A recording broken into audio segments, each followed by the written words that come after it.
Natixis, la Banque internationale de financement, de gestion d'actifs, d'assurance et de services financiers spécialisés du groupe BPCE, publie ses résultats annuels 2016. Laurent Mignon, bonjour. Bonjour. Vous êtes directeur général de Natixis. Comment caractérisez-vous ces résultats? Comment reflètent-ils l'activité et la performance de la société? Écoutez, c'est des résultats solides, avec une année 2016 qui, après avoir commencé difficilement, avec des marchés financiers très agités, s'est terminée bien et avec un très bon quatrième trimestre. 8,7 milliards de PNB cette année, 2% de croissance par rapport à l'année dernière. C'était une bonne performance, surtout que le dernier trimestre a été fort. Les métiers cœurs ont connu une très bonne croissance, plus de 3% de croissance. Et là aussi, je crois qu'après un début d'année difficile, ça a montré la très forte capacité de réaction et de développement de la banque. Elle a été portée par le fort développement des métiers de l'assurance, dans le métier de l'épargne, une très bonne performance des métiers de capital market et de M&A, de fusion-acquisition dans la banque de grande clientèle, et puis une très belle dynamique des métiers de financement spécialisés dans notre direction SFS, les services financiers spécialisés. Tout ça s'est fait avec un coût du risque qui a été plutôt plus faible que l'année dernière, à 34 points de base contre à peu près 36 points de base en 2015 et 38 points de base en 2014, donc une amélioration continue, malgré une tension sur le coût du risque en début d'année avec la crise des oil and gas qui avait affecté un peu le début de cette année, mais une fin d'année bien. Tout ça se traduit par une très belle rentabilité des métiers cœurs, et ça c'est très important, plus de 13% de rentabilité des fonds propres normatifs, du ROE de ces métiers, 100 points de base de mieux que l'année dernière, et pour moi ça c'est l'illustration de l'amélioration continue de la rentabilité de nos métiers. Ça se traduit donc par un résultat net retraité des éléments non récurrents de 1,4 milliard, en hausse de 7% par rapport à l'année dernière. Vous abordez la dernière année de votre plan stratégique New Frontier qui s'achève fin 2017.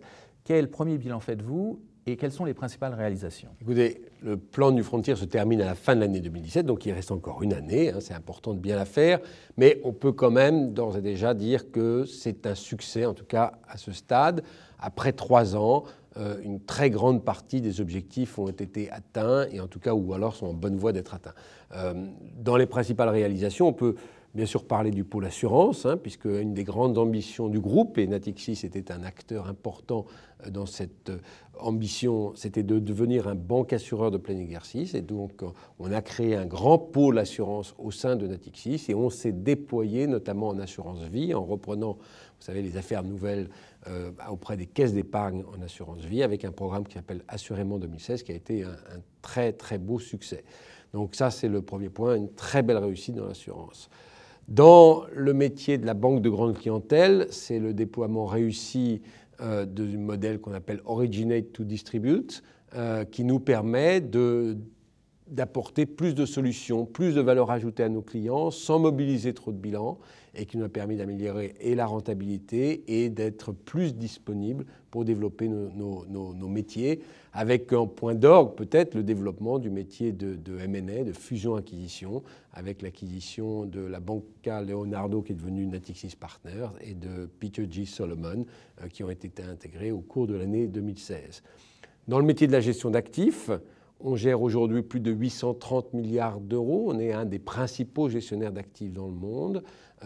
Ça s'est fait grâce au développement organique de la croissance interne, mais aussi des acquisitions ciblées, notamment des NCA qui a été réalisé au cours de l'année 2015. Voilà, donc de très belles réussites.